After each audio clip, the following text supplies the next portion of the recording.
You know what? We might go ahead and get started and we'll come back to the minutes for approval.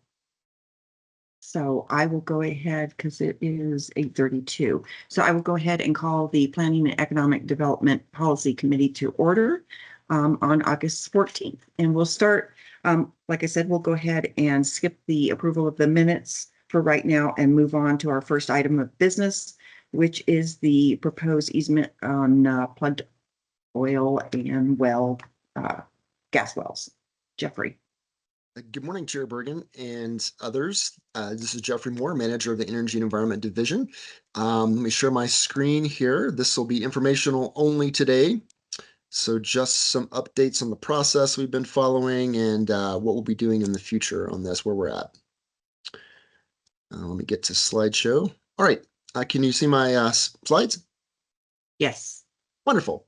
Very good. Well, good morning, everyone. Jeffrey Moore, manager of the Energy and Environment Division. Going to give an update on our status here. First slide, just a reminder of a couple of the facts on plugged wells. We do have 64 plugged wells in Aurora now. We annexed 3 additional ones last November, so we went up from 61 to 64. We'll have hundreds more in the future as the current producing wells in their life decades from now and they become plugged. We believe that most wells will need to be replugged, so plugged again, in the future. There's some reasons for that. We've had some replugged already in Aurora in the last couple of years. Some reasons to replug are to stop leaks, avoid risk, and of course there's an ECMC state requirement to replug or evaluate offset wells prior to drilling a nearby new horizontal well. So that's one of the reasons that most of the wells have been replugged in Aurora to date. We've not had any leaks. Other jurisdictions have, but we've not had those in Aurora. But the ones that have been replugged in previous years have all been because of offset new horizontal wells going nearby. If we have to replug a well, we need space around that to bring in a drill rig and other equipment to do the work safely and effectively. And just to note that surrounding jurisdictions, including Adams County, Arapahoe County, Weld County, and many others in the metro area in the Front Range have already had this easement on their books. So we're catching up a little bit, figuring out what's right for Aurora. The solution that we propose is a well maintenance and workover easement. We began with the idea of doing a 200-foot by 200-foot square around the well, so a little bit less than an acre in size. And if you think about the well being in the center of that, it would be essentially 100 feet all sides of the well. So that would total to 200 by 200. Inside that easement area, some of the primary considerations would be no permanent physical structures, access to a public road. There'd be some setbacks for utilities near the well, an option for variance on the shape and size of that 200 by 200 or that area based on a demonstration of adequate protection for people and the environment. We would keep residential building units at least 100 feet away from the actual plugged well itself. That would include both single family and multifamily structures. There'd be an exemption for structures that are already constructed, so we're not requesting anything to be torn down, certainly anything that's already in place. And we have just a few examples of those in the city where there's a structure already built, kind of in proximity to a plugged well. And then finally, and very importantly, the area of this easement would count toward development requirements. So parks, open space, those would all overlap, or the easement would overlap on top of those spaces. And that's a key consideration that developers have asked about. We did meet with the development community back in June, had a very productive meeting with them, heard a number of their concerns. We had representatives from both residential and industrial developments, including an oil and gas expert. And very good meeting, and got a lot of good questions and concerns that were raised. We're working to address these as we move forward. Some of the things that they asked about was they did agree with the concept and agreed that it's an important concept for protection of people and the environment, but they did want to see a minimal loss of developable land, when we create this easement. Going to address that in a couple of slides here. They ask if a setback would be more appropriate than an easement. Questions about if an area is accessed and a well is replugged and there are damages to either turf or damages to a parking lot, things like that. Who pays for those damages? What does that look like in the future? Question on the width of the access road. And then if the access road were lengthy, does it need to be paved or rocked or otherwise prepared for access?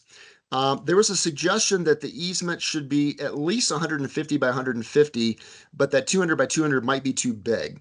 And I wanted to point out, even though those numbers, 150 and 200, are pretty close together, is actually the difference is half.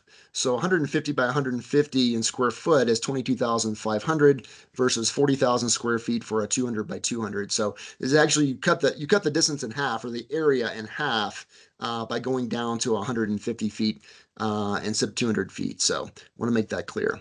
And then finally, they wanted to make sure we have a clear variance process in place and how we would consider a variance request. And then importantly, they wanted to see the specific easement language. So we've been working on the ordinance language that would put the code into the UDO, but they wanted to see the actual easement language, the easement document that they would sign, because, and it's a fair point, that is really where that's the rights that they would be giving to the city. So they want to see what that language is, and we are working on that. And then finally, just kind of confirming some of the features that could be placed inside the easement. What might that look like? Parks, open space, parking lot, detention ponds, and there was a question about right-of-way as well. So with those things in mind, here is our process. We did determine that the easement really is the correct legal structure. City attorneys approve that. A setback doesn't give us the rights that an easement does. We continue to work with city attorneys and real property to draft the actual easement language. We will distribute that to the development community for comment before we proceed any further in the process.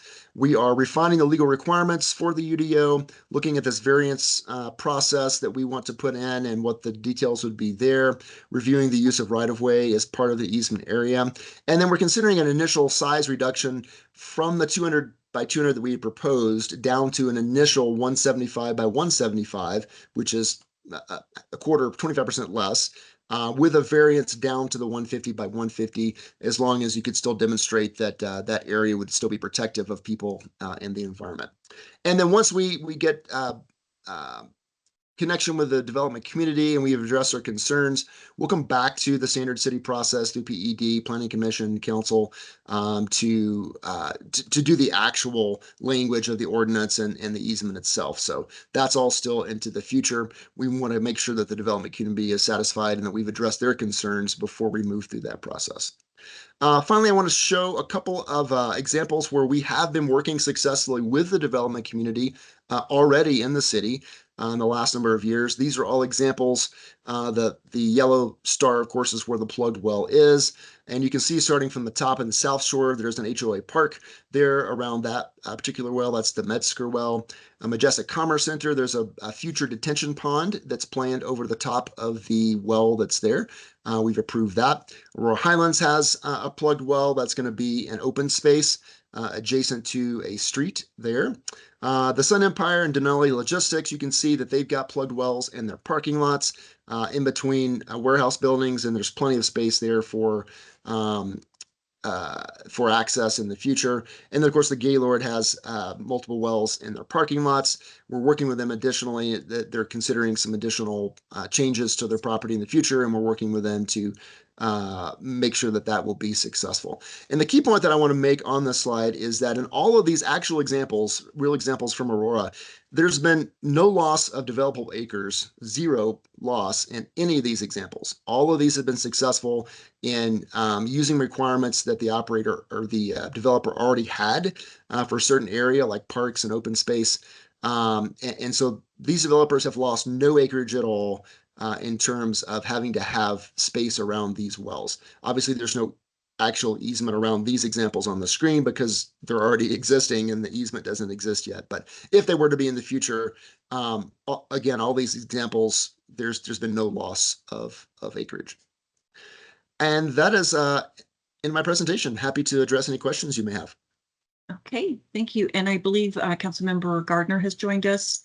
Do you have any questions, Councilmember Gardner? Yeah, I do. Thank you, Councilmember Bergan.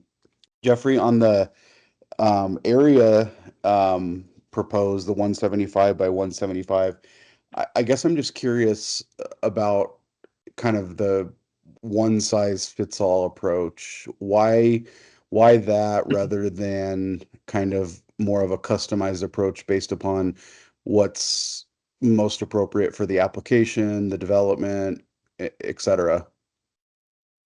Thank you for the question, Councilman Gardner. Appreciate that.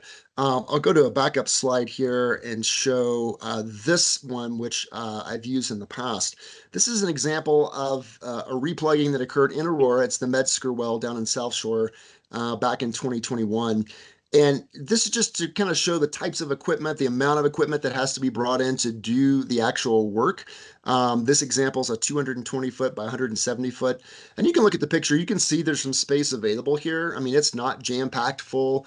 There is some empty space, open space on this picture. But the reality is it doesn't really matter when the well was drilled. It doesn't matter when it was plugged. If there's a well there, and if it has to ever be accessed in the future, which could be anywhere from next year to 50 years from now or in the future, there is certain types of equipment that has to be brought in to access that well properly and safely. It includes the drilling rig, which has to site directly over the well in the ground itself. There's pipe racks, there's pumps and engines, other types of equipment. All of this is necessary to bring in, and it has to go right over the well, the rig does. So in that regard, it doesn't matter what's around the well or what kind of development, whether it's residential, commercial, industrial.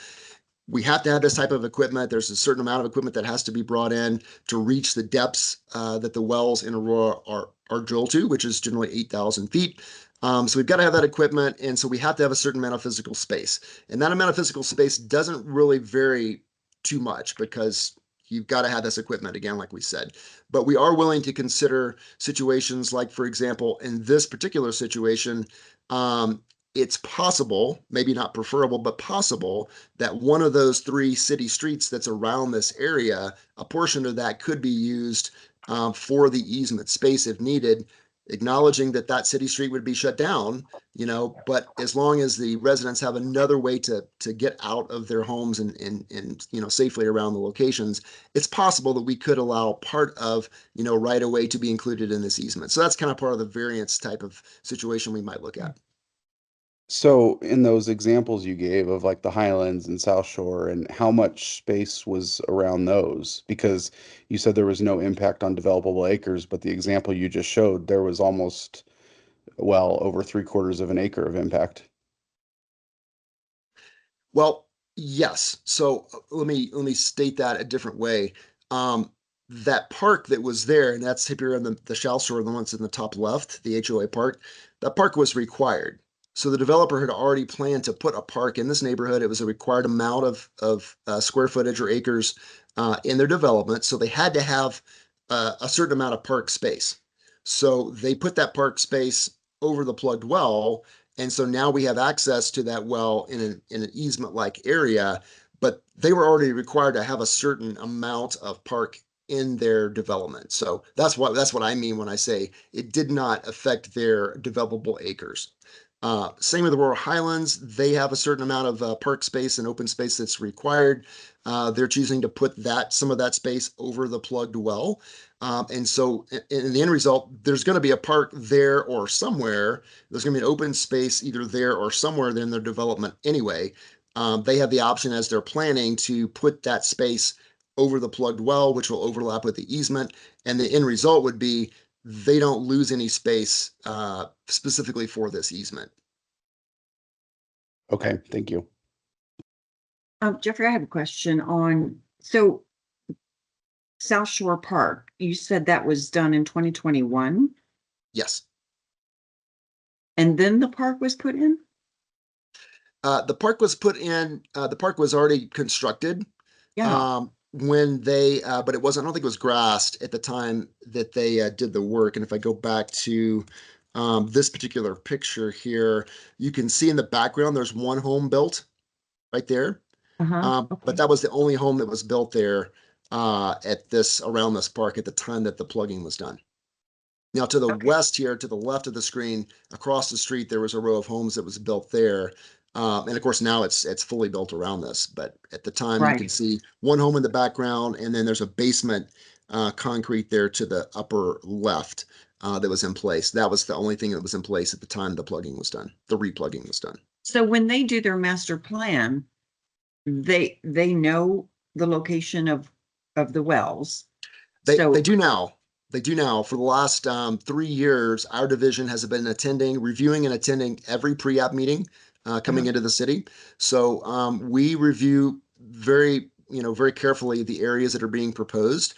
We let the developers know anything related to oil and gas that may affect their property. If there's a nearby existing production site, if there's a planned production site that's approved in the operator agreement, if there's pipelines, if there is a plugged well, any of those features that are on or nearby their property, we provide those comments to them in their pre-app notes so that they have very clear understanding of what we can see that's on their property and make sure that they plan those appropriately. We're also working to get into the early stages of annexation requests and reviews and the master planning process as well to make sure, again, we want to give developers as early of a notification as possible, right? That they've got a plugged well so if they don't already know it. And a lot of developers do. We have some that are very proactive that have already done magnetometer surveys over the greater extent of their property. They know exactly where the wells are, which is always the first step, and that's really great. But for those that may not know about that, we let them know early as possible in the process. okay, and you said that all the wells right now, there's 64 plugged wells, and you said hundreds in the future. Yes. And those hundreds, they're currently producing? Yes, correct.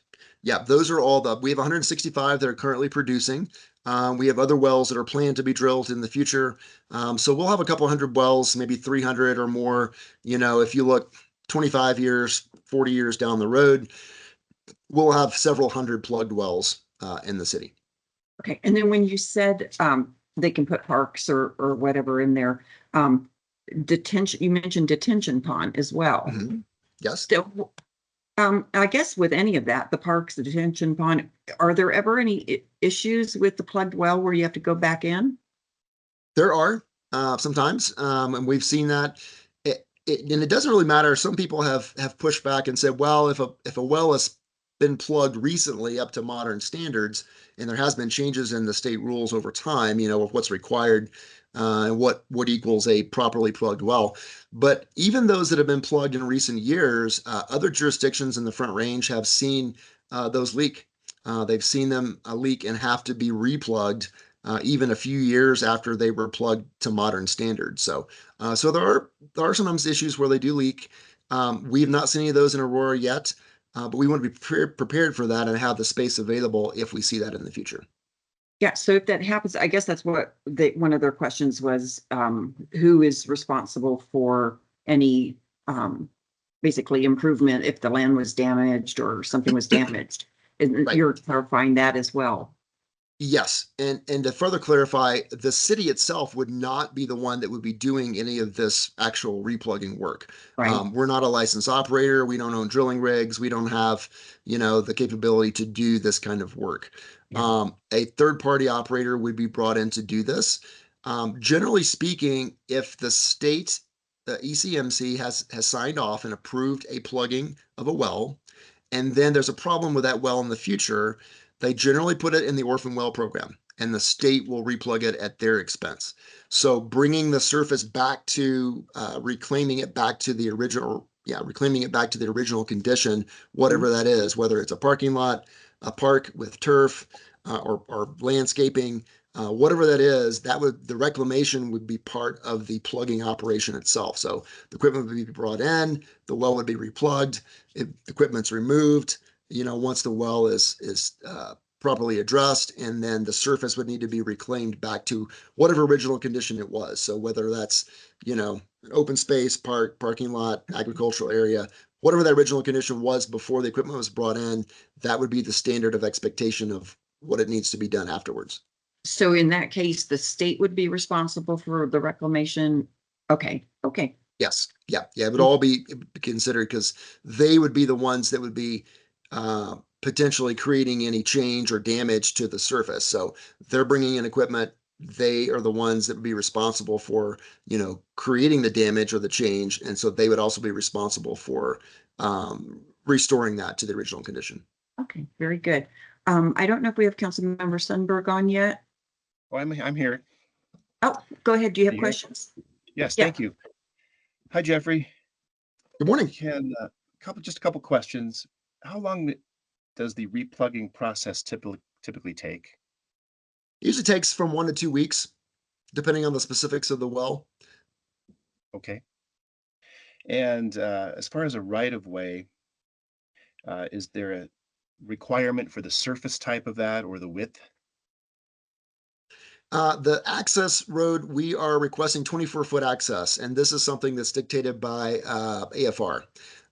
Because the purpose of the access is not only to get this equipment, like the drilling rig, into the location, but also if there's a replugging operation going on and then there's an incident, we have to have access to for emergency services. We can't strand a location somewhere, like in a pocket park, where it becomes very, very difficult to get emergency services in to address the incident, because that would not be safe for people. Gotcha. I imagine developers might have questions or concerns about insurance or liability for that roadway or maintenance of it. Yes, they do. And one of the ways that we've addressed that, because a hypothetical question was, well, what happens if if one of these easement areas is down a very long access road? Let's say it's a half-mile access road. Mhm. And the way that we've considered that now is thinking that all of these are in future development. We think it's definitely potential, and we've seen examples which I've presented today, where you don't have to have a half-mile long access road.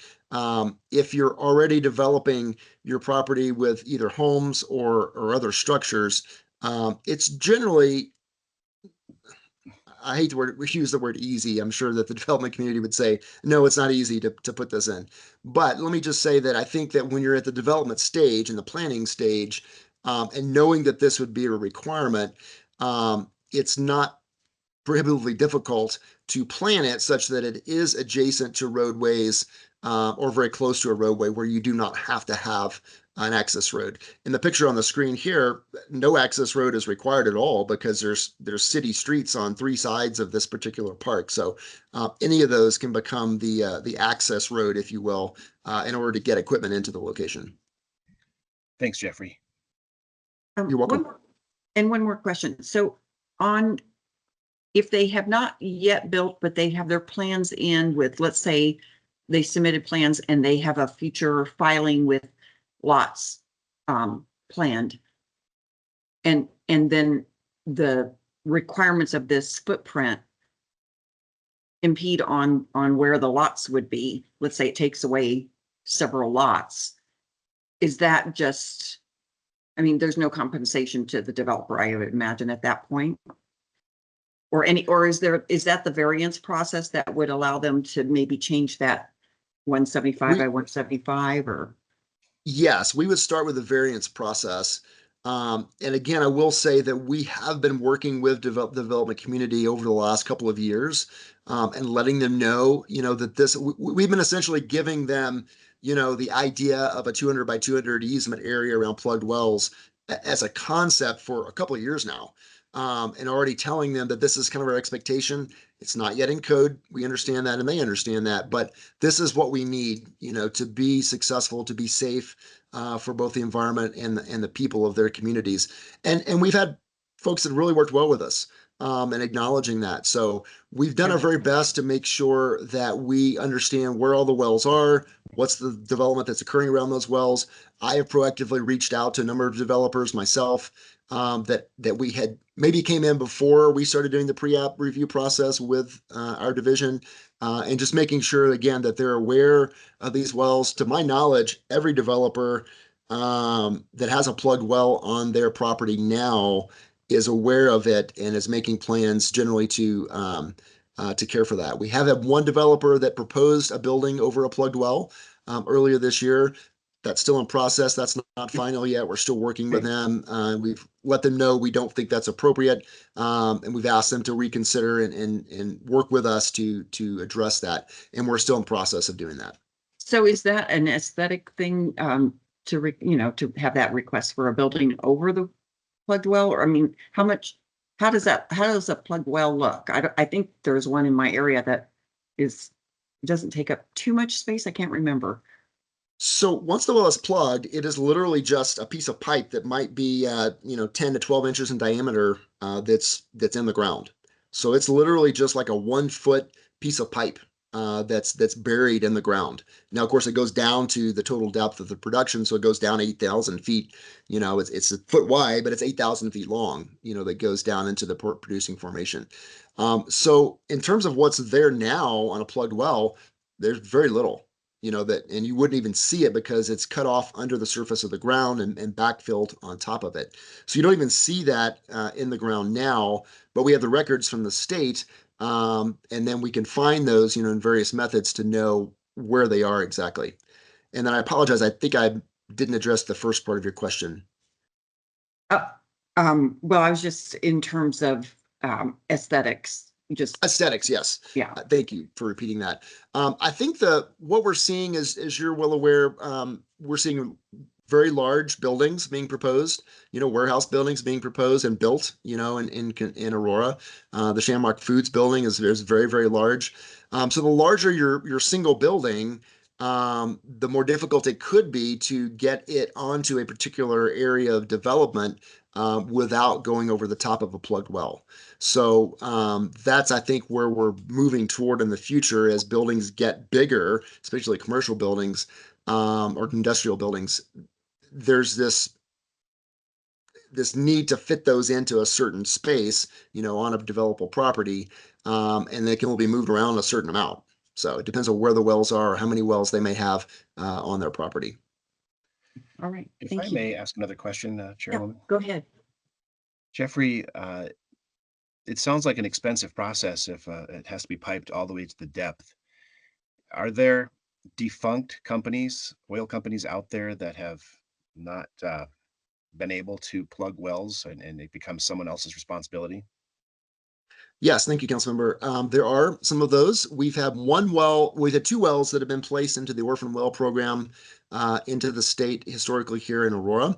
One of those is a company called PetroShare. That well has been plugged by the state. The surface has not yet been remediated, so there's still some equipment to be removed at the surface and then, reclaiming it to its original condition. But the well itself was plugged by the state at their expense. We have a second well that a company was called Painted Pegasus Petroleum.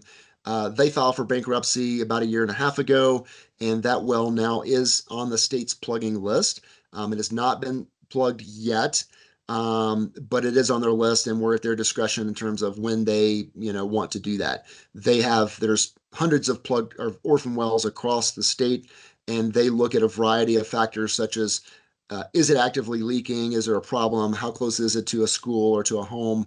And they use all those metrics in a chart to determine their order of plugging across the state. So they will get to it. We continue to make sure that they're aware. It's in our jurisdiction. It's far northeast, so it's not close to homes or any other schools or any features like that at this point, and it's not leaking. But it does need to be replugged, or excuse me, originally plugged. It's still an open well in the sense that it could produce again, but the company has gone bankrupt. So the state will plug that at their expense in the future. Thank you. Okay. Any other questions from council members? No. Okay. Sounds good. Thank you, Jeffrey, for the presentation. You're welcome. All right, and we'll move on to the housing UDO. Steve Timms. Hi, good morning, Chair Bergan, council members, and others. My name's Steve Timms. I'm one of the planning supervisors with Current Planning, and just wanted to update you all, do the monthly update on our work on the UDO housing analysis since last time. Let's see. So since the last update that Janine gave, we did have a roundtable meeting on July 10th with the developers and other stakeholders. And at that meeting, staff went over the scope of the proposed analysis.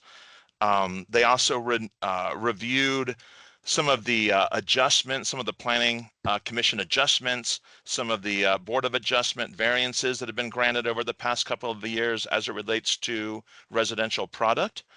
And then there was an extensive discussion and input seeking time about different items and subject matters that should be looked at as part of this project in terms of housing. And that again can be from single family housing all the way up to multifamily housing. Now, since that meeting on July, a couple of things have happened. So we reached out to the developers and stakeholders and said, hey, please send us your ideas for potential changes or sections of the existing UDO that are some what we call pinch points, areas that you would like to discuss further, perhaps see some changes. So we have received several of those from the community members. In addition, we also have received some input from staff about the same thing, some pinch points, some items that perhaps aren't working as well. And staff's compiled those. We basically gave a deadline of last week. Staff's compiled those items. They looked through them. Right now, we have a list of about 50 items, 50 items on this overall master list. And what needs to occur next is there's been an initial ranking of, hey, what can be done as part of what we call low-hanging fruit, kind of this early phase one, items that don't need that much discussion, but people are basically in agreement. And then there's going to be a kind of a tier two or a phase two of items that need further analysis, that may need additional help / consultant work as well. And then we also have our legal team working on the state mandated legislative actions items that affect housing, and those have also been included in the list. I think we have till next summer to get those done. So several items at play. Again, this list is a work in progress. We have the first draft. I believe Janine may have just sent it out. She's on a business trip right now, but yeah, that looks like it exactly. And it's color coded there by the various kind of groupings or phasings. And in addition, we're also reached out to the development community and asked them to provide us any examples, either in real life, of developments of other cities or counties where they've worked that they like their regulations. So we've asked for that information. We also, again, like I said, have legal staff working on diving in on those state regs. And we're going to get ready then to schedule the next round of roundtable stakeholder meetings, probably in September. But we'll discuss that when Janine gets back. So that's a little bit of an update. But the big update is we do have that list that Chair Bergan just produced, and that is kind of the initial document that we're starting to work off of. Okay, oops, thank you very much. Just real quick, I know like the HBA letter and some of the other feedback was in the packet. I can't remember if this was, it might have been also. I believe that one literally just went out like in the past 24 hours. So I do not believe that that was included in the packet this go around. Yeah, it came up after the deadline, I believe. That's right. So, Yep. but it did go, because I was on the email list, but it did go to the participants in the roundtable. Yes, right? yes, that's my understanding. Correct. Okay. And have you gotten any feedback off of this yet? I have not. I have not heard yet any feedback, and obviously when Janine gets back, we'll see if any emails have gone directly to her as well. But yes. Okay, and then also the low-hanging fruit that's in the light green. That's right. That, I guess that's what we'll be moving on, possibly in the September meeting, to see if we can incorporate that in UDO changes. Yeah, those in green would be kind of the first, I guess the push to get those done quicker, if you will. The exact schedule to be determined, but the intent would be to, there's no reason why those couldn't start advancing, certainly, and in the short term, yes. Great, thank you. Councilmember Sundberg or Gardner, do you have questions? No questions. No questions for me. Okay. Well, we really appreciate, I know the development community really appreciates all the work put into this. I know it takes a lot of time, and I do appreciate also the those that from the development community that did give feedback. And of course, I know we're still open to getting more suggestions or comments from them as well. We are correct. All right. Well, thank you Councilmember so Bergan. much. Yes. Or Chair, if I may, in addition, we've heard a lot about process improvements as well through the housing roundtables, and we are going to be holding process roundtables looking at the end of this month. So invites and information to come out soon. Planning and business development have been working very hard and taking a look at our UDO in regards to process as well. So that piece has not been forgotten, and just wanted to share that those elements are moving forward concurrently with this conversation as well. Okay. Well, great. That's good news. Sorry, my dog is somehow very needy right now. You need to get down. We'll go ahead and move. Thank you, everybody. We'll go ahead and move to the retail presentation by Bob. Okay, let's see if I can share my screen. That would be this one. Can y'all see that? Yes. Okay, so today we're going to be going over the second quarter of retail sales tax generation. And then after that, we're going to be going over kind of what we're looking forward to in the next 6 months. If we have time, we'll be doing a little update on ICSC, and it looks like we will have time. This should be about 8 or 9 minutes. Okay, so if you take a look at the chart, you'll see our sales tax generation for the second quarter is up 4.74%.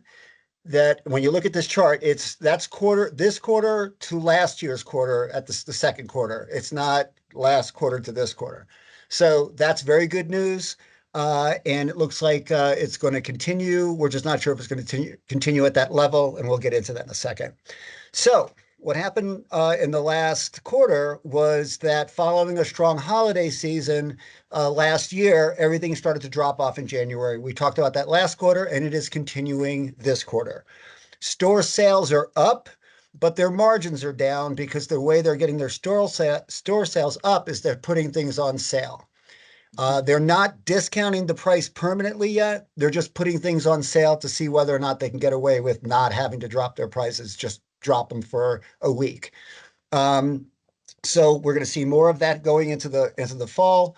The restaurant business is still trading down. Fine dining is still getting hurt. They're trading down to casual sit down. Casual sit down is flat. So that would be like the BJ's or the Chili's of the world. They're flat. They were down last quarter. So now they're flat. They're picking up more business from fine dining, and they're not losing that much business.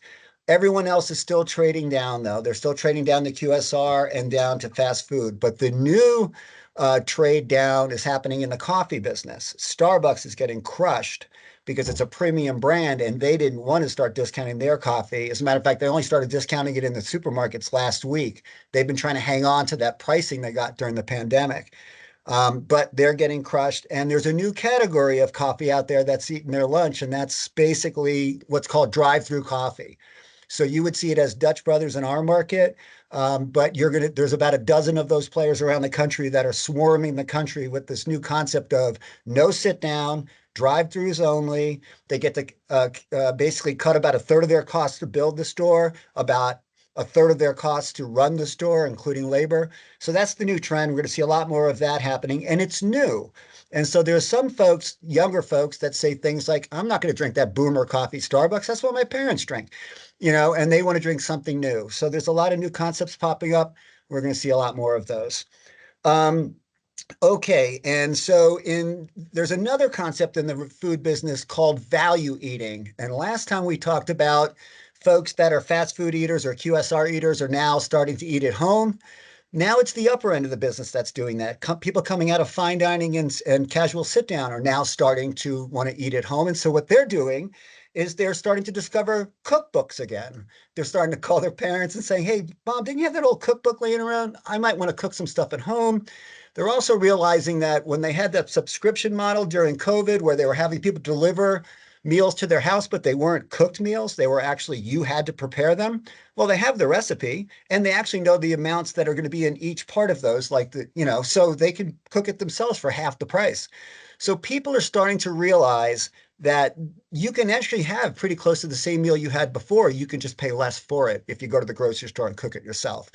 It's, some of us older folks already knew that, but apparently there's a whole generation figuring that out now.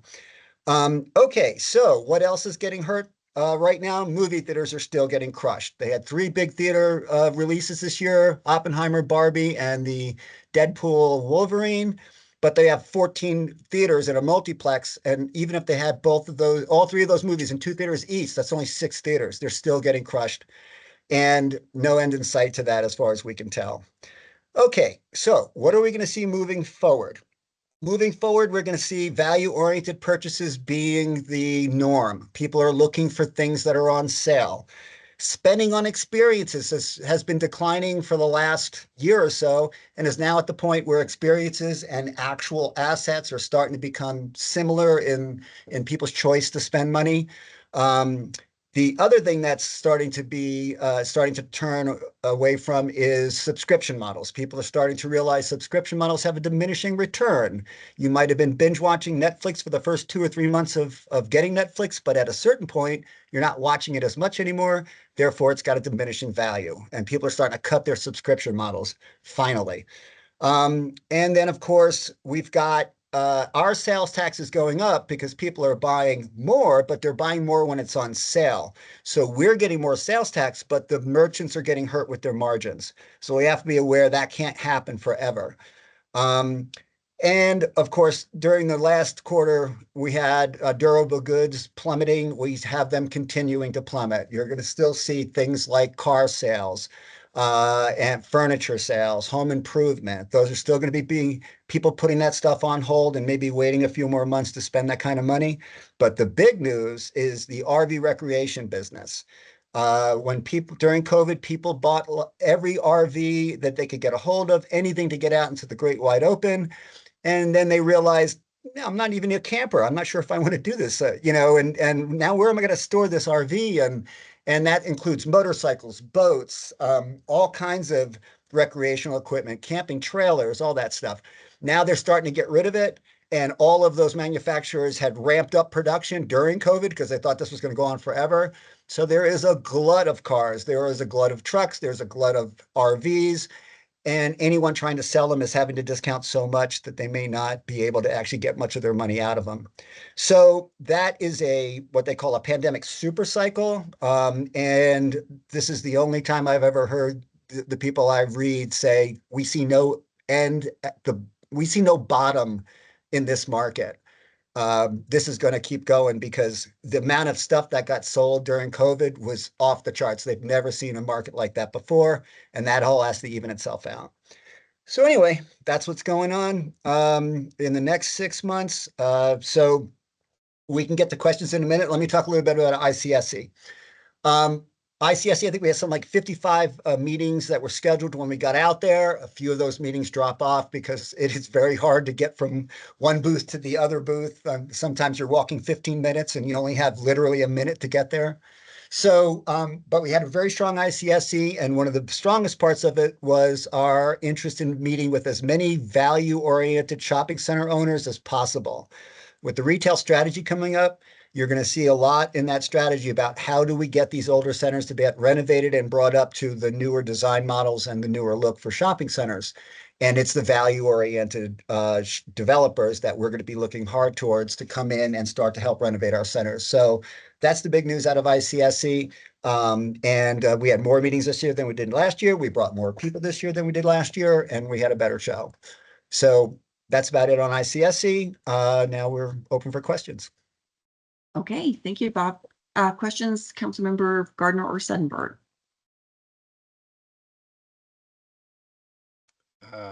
Thank you. Some of our retailers are getting killed with the shoplifting. Yes. Are you following that trend? I know Dick's Sporting Goods, unfortunately, is going to close before its lease expires. This is a big problem. We could have some very blighted looking centers if this continues and people are forced to shop online, even for fresh food. I might have some ideas to come to you about in cooperation with APD I'd like to publicly shame some of these shoplifters like you did with the Johns as they were looking for prostitutes on Colfax back in the day, trying some new strategies. So I just wanted to ask mainly if you're following that pretty closely. Oh, we're right in the middle of it. So we had a meeting last week with I think it was last week with the mayor and Councilwoman Jurinski was chairing this group, and it was all of the top retailers and their risk management folks, their theft deterrence folks. So we had Walmart, Target, Home Depot, Walgreens, and King Super / Kroger, and they all brought their whole teams there. And the police department brought the top 5 people, and they talked openly for a good hour and a half or so, trying to get through all of the things that we're going to be doing. And us understanding that when we focus on one particular area, that we actually have a whole city to focus on. So this area that they're focusing on right now is by the Walmart on Colfax. And apparently it's making a difference. So, but these are ongoing meetings. The mayor's on top of this. And I think Councilwoman Jurinski is on top of it. So we're being invited to these meetings, and we are also planning in the retail strategy to have some version of a security incentive for centers that are in rough shape and need some help. And we have a whole bunch of hands popping up. So I don't know who's next. Probably Curtis. I'm going to go with Councilmember Gardner and then Andrea. Yep. Well, I don't have a question on this topic, so if you guys want to finish this topic, that's fine. I can wait till after. Okay, Councilmember Sundberg, did I answer your question? Okay, Andrea. Sorry. Thank you very much. I just wanted to let Councilmember Sundberg also know that the Business Advisory Board and our Aurora Chamber of Commerce have also taken on this issue, and they are doing meetings citywide, inviting the 18th APD and the 18th Judicial District to those. The next one is at the end of the month at the People's Building. Give me a quick second. And these are for smaller businesses in particular, not just the big players who have their own loss prevention folks, but smaller businesses and some of the strategies that they can use for that meeting. And I believe Elena also has a report, and she can give you the, let's see. It's 10 a.m. on Thursday, August 29th at the People's Building. I believe we're going to be live streaming it as well for those business leaders who cannot make it to those meetings. So we are firmly in the middle of this, and we're using every resource at our disposal to assist. Thank you. By the way, there was another thing that came out of that meeting that was very interesting. So the King Super folks stood up and said, we've actually put up signs that now that your council has changed the rules on how low, like from $300 to $100 is your first arrest. And then it was like 3 days, and then it was 90 days, and it ramps up very quickly. And so they took a giant poster and put it like, as you walk into their space, it says it right there. They're basically telling everybody, this is what's going to happen if you steal from us. Apparently, it's so effective that he brought up how effective it was. Jason was sitting there and saying, we have a printing company downstairs, like we have our own printers. If any of you in the room would like those posters, we'll print them for you and we'll deliver them to your stores. And so almost every one of them wanted to take us up on that. So I suggested that, like, I don't know how many months ago, that we have posters put up in retail establishments. Well, apparently Jason was listening. And so he brought that up, and everybody said that sounds like a great idea. So apparently we're going to be printing a lot of them. So I know Councilmember Gardner has a question, but I think related to this, I'll jump in real quick. It's great that we're putting together the task force and looking at ways to protect these businesses. Are the businesses reporting crime, and are they changing their policies on that subject? Because I think a lot of times if we don't know about it, hard to do Yep. something. That was brought up a number of times. And they were specifically called out for not reporting crime by our police department, said if we don't know about it, we can't do anything about it.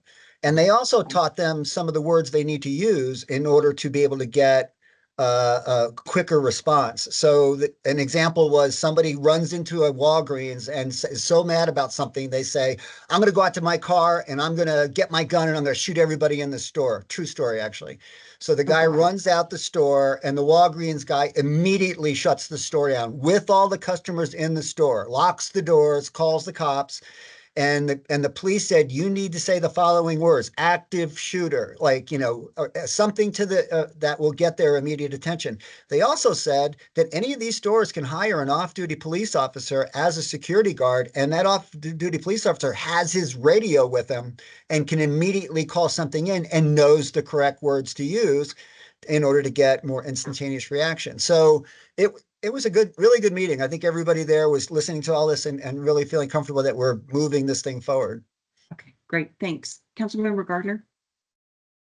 Yeah, thanks. I want to shift gears back to the restaurant conversation and kind of the cost of eating out. And I have a couple of anecdotal stories and want to share those and then lead that into a question. So this past Sunday, went paddleboarding at the Aurora Reservoir. Beforehand, I went to Stanley Marketplace. I bought 2 egg bagel sandwiches. Not going to name the business. Everyone can figure out who it is. Bought 2 iced coffees. For the 2 sandwiches and the 2 iced coffees, it was $48, which is bonkers. And I'm all about supporting small business. That's fine.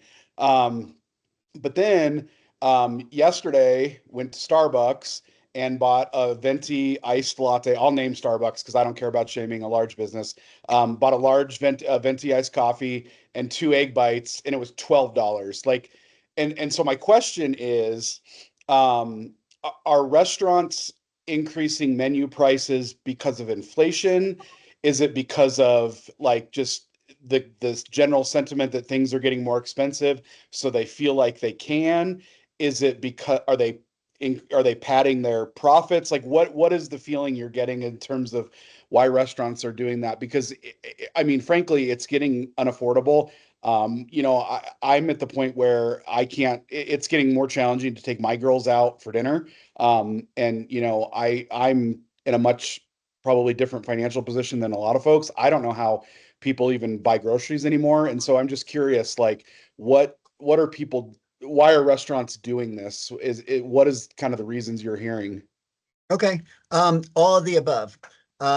Basically, restaurants have been in, and most retailers have been in a lull over the last 10 or 15 years and have not been able to raise prices for a very long time. So they were kind of like pent up demand springs, just waiting for something like the pandemic to come along and allow them to raise prices for some excuse. And so they have all of the excuses in the world, but the bottom line is they haven't really been able to raise prices over a very long period of time, but yet their costs were going up that whole time. Yeah. And so now that there was an opportunity, restaurants started to try to make up some ground and get back to what they would call normal margins. And so they started raising prices, but then all of a sudden supply chains started going bad. They couldn't get from the same suppliers. Now all of a sudden they're buying from somebody else. That person has different pricing. Their deliveries were getting too expensive. Restaurants were getting hit from all sides. Labor was going up. Unions were starting to rumble around. And so it's basically restaurant operators were getting to the point where many of them were saying, I'm operating, I'm not making any money. I'm just churning here and I'm not really getting anywhere. So yes, they had a number of reasons to raise prices, and they would like them to stick. What normally gets that to change is a recession where people simply won't spend that money. When they have money, they'll spend more of it. But in general, people are starting to hit a breaking point. And I have many stories like you're talking about, buying myself and somebody else 3 street tacos each and paying $46 with a drink, with a slushy. And you're thinking, wow, how are they going to maintain these prices? They're going to maintain them until people stop going out. And that's what's happening in fine dining. And so, yeah, but we're in a capitalist society. They're allowed to do that. The only thing we can do is, vote with our money. And so I can't blame them for trying to make up some money. But on the other hand, I don't eat out hardly at all with these prices. So, Well, no, I'm sorry. Are you? Yeah, no, go ahead. No, I was just going to say vote with our money, but I mean, you just said a lot of the pressures on the businesses come from inflationary, policies. Right, but the restaurants are the restaurants aren't the monopolies. It's the suppliers that are. Meaning, it's the folks that control their goods that can raise prices because there's only three of them.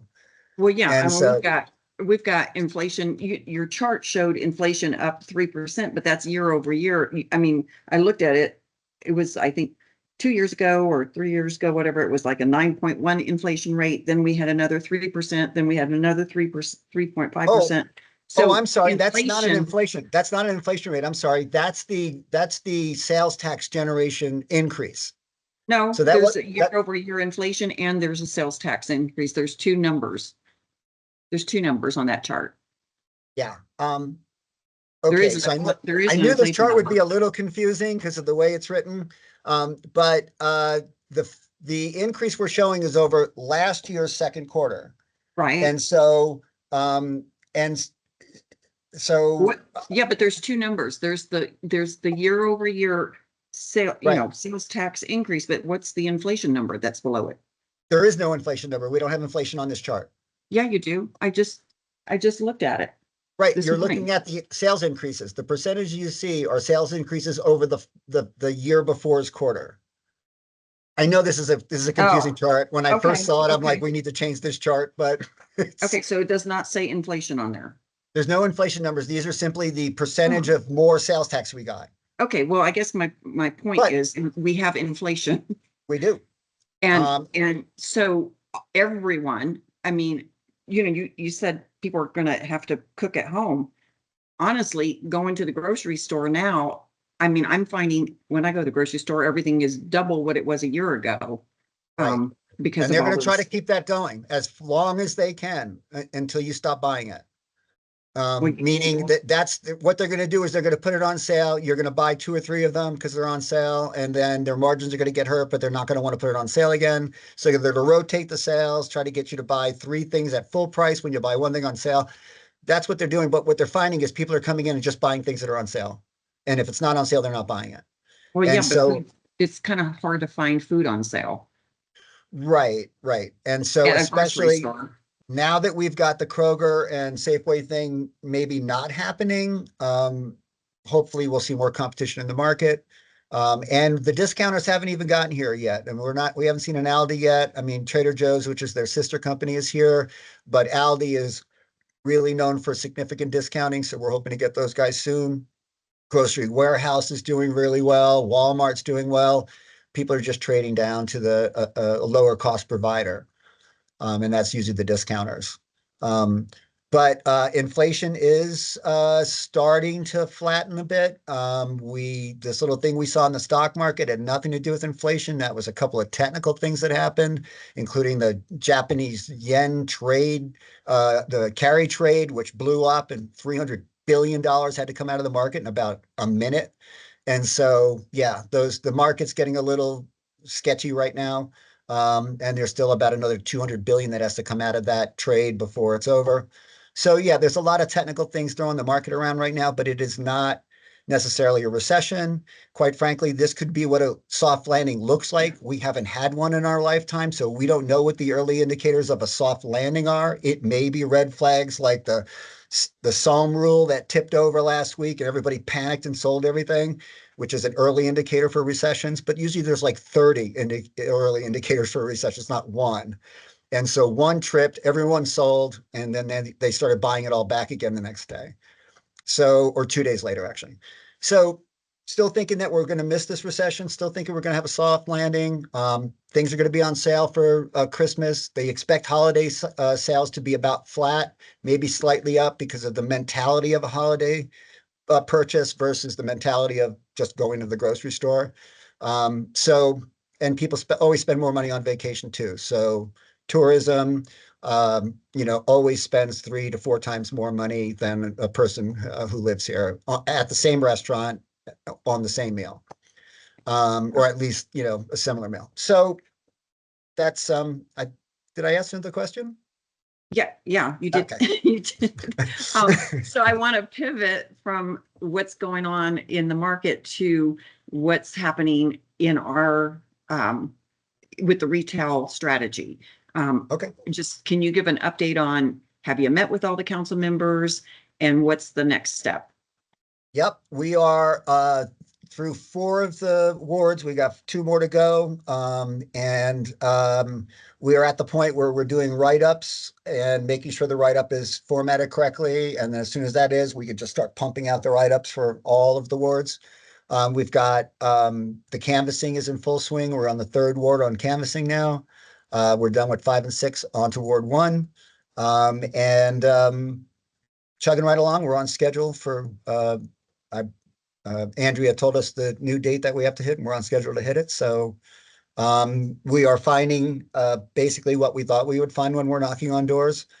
No real surprises. Folks are having a hard time, and the crime issue is up there.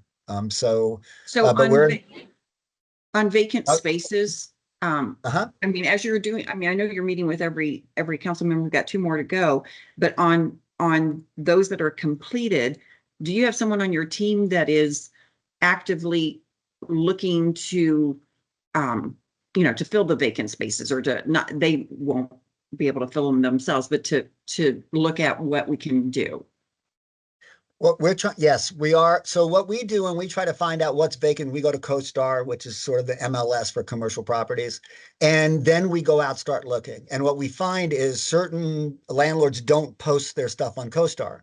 So then we're talking to the landlords. If they don't post their stuff on CoStar, we're going to ask them, give us a list of everything you have, because we do have people coming out of the SBDC that would possibly take those spaces.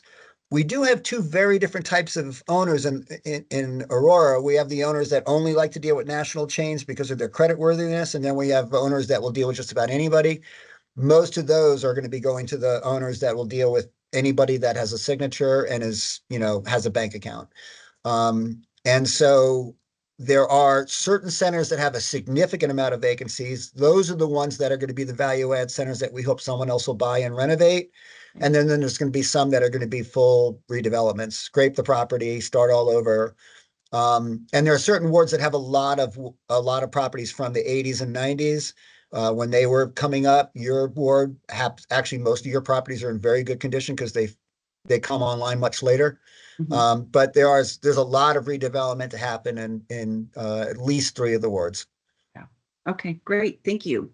All right. Any other questions from council members? Oh, just a quick comment. I was reading about Venezuela. Right up until 2019, they were experiencing inflation rates of 400,000%. And the good news is it's down to 50%.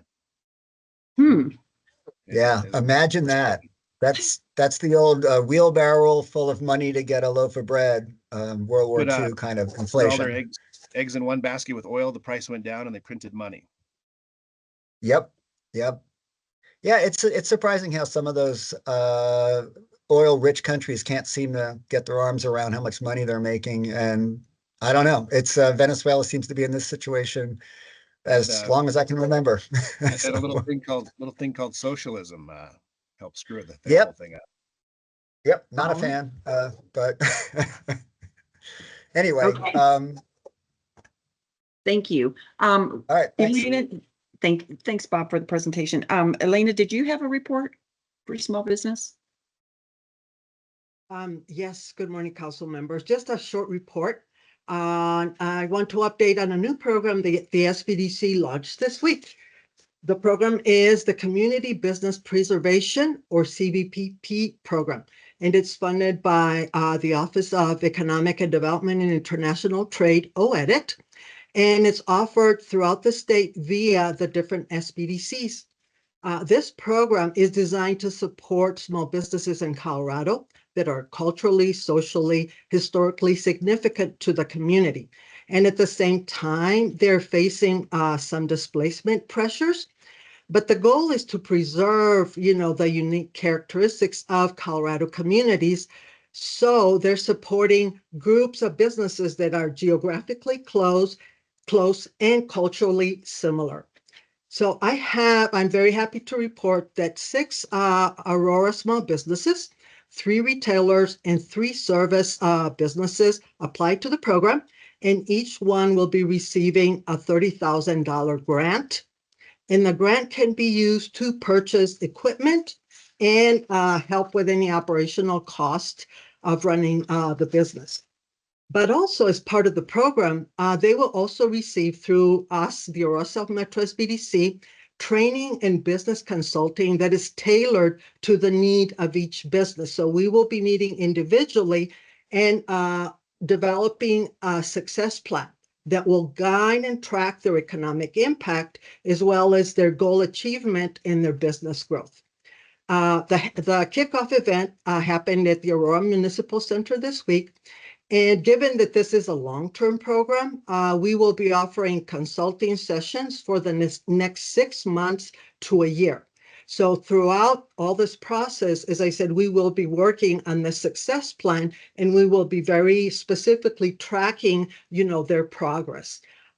So that we have a long journey with them, but we are happy that these business owners will be working very closely with us so that we can actually see them succeed and spend their money wisely, but also have a plan that will help them grow at the end of the program.